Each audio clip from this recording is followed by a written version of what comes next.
Welcome to the Learning Pines YouTube. We hope this video helps. You begin by making the console ready. Sign into your PSN profile and confirm age/privacy settings so Roblox chat functions. Once done, install or update the Roblox app to the newest build. Outdated clients block chat. Make sure a headset or the dual sense mic is connected and selected in Ps5 input/output audio settings.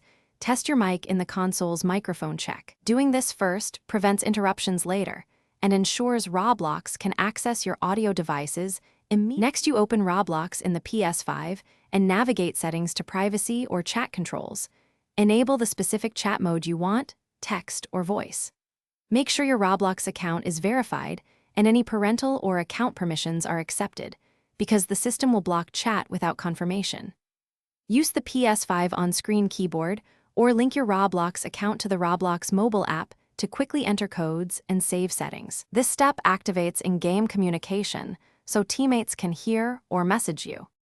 Finally, join a Roblox server that supports chat and use the on-screen chat button or the Ps5 talk control to speak. For text, open the chat window and type with the on-screen keyboard. If others can't hear you, check Ps5 privacy/mute settings, Roblox in-game mutes, and whether you're in a PS party that redirects audio. If chat still fails, restart the Roblox app and then the Ps5, repair your headset, and confirm microphone permissions. This usually clears common connection and permission conflicts quickly. Thanks for watching. Consider subscribing if we helped you.